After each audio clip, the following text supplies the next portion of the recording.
This week, it is the first pure electric Lexus, David. Pure Electric Lexus, the LEXUS UX300e.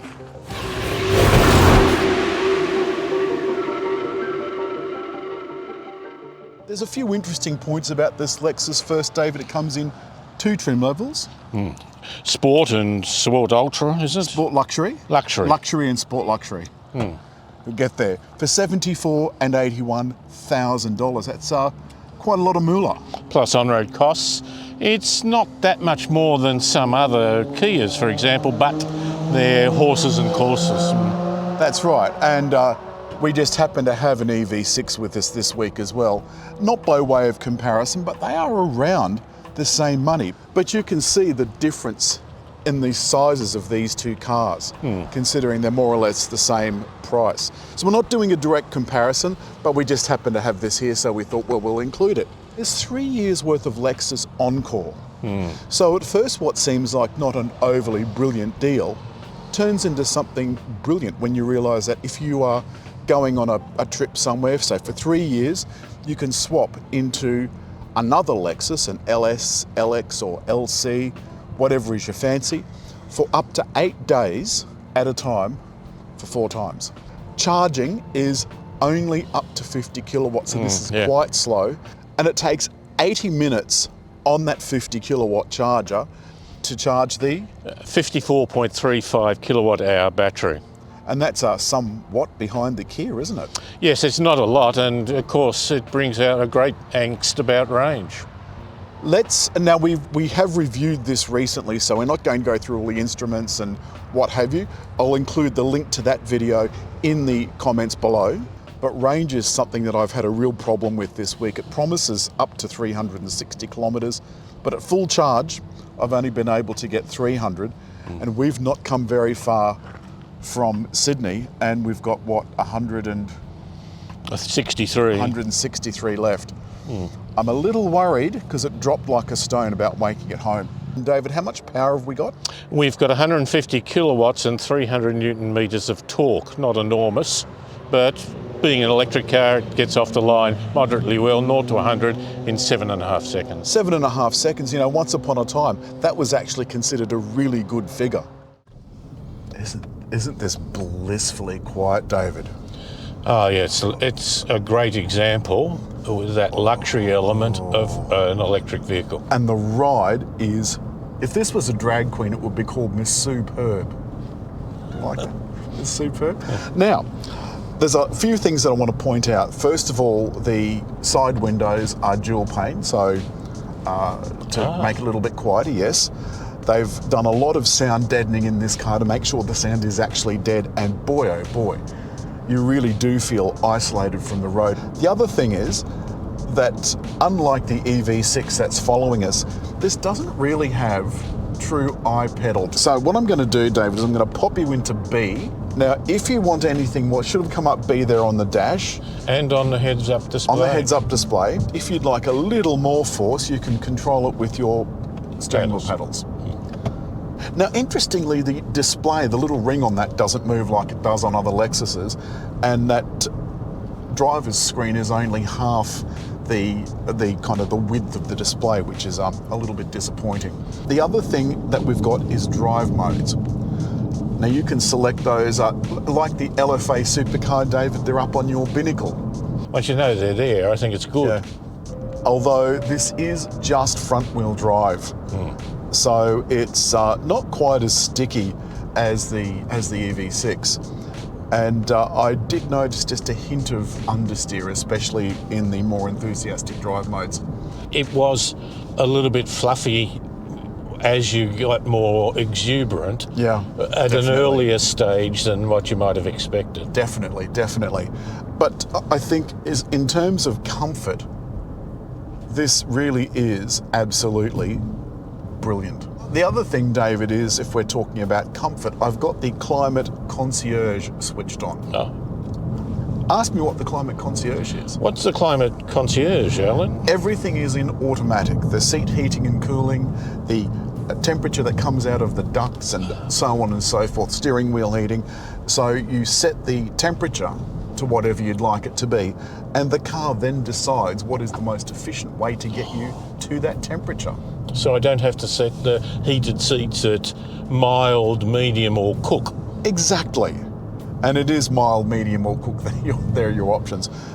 The layout has a lot of buttons to it without being over dominant, and this is almost very Peugeot-esque, isn't it? Yes, indeed, especially with 2 rows. But it's clearly laid out. The bottom row here is the seat controls and the heated steering wheel, so heating and cooling. Then the top row is all to do with the climate control. But if you leave it in automatic, you only ever need touch one button, and that's the temperature button. Let's talk about range. What's your range down to now, David? 120 kilometres.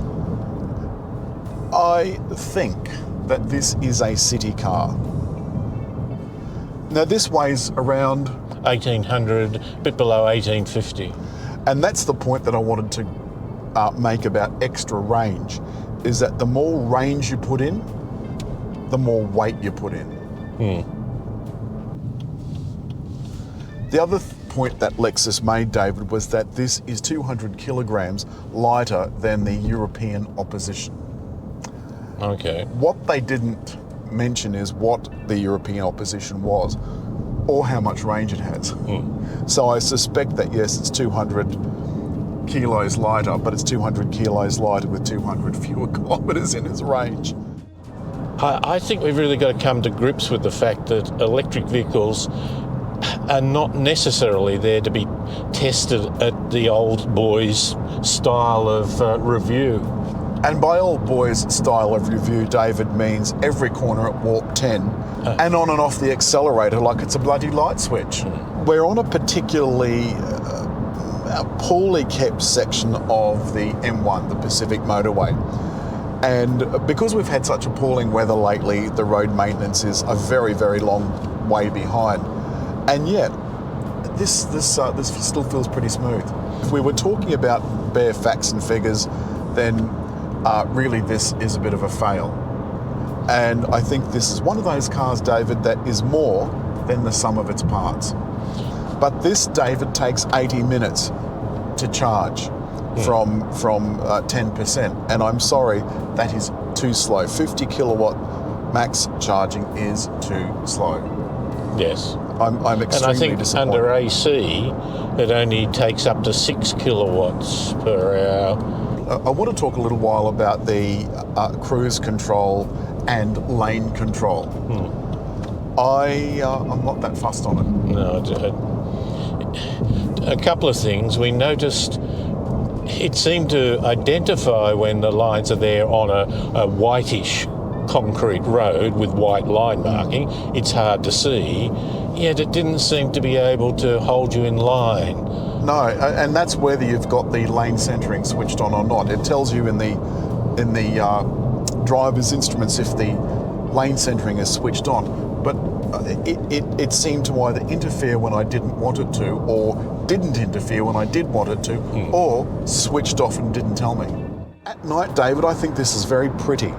There's no ambient lighting, which is unusual in a car of this price range, but everything is suitably subtle.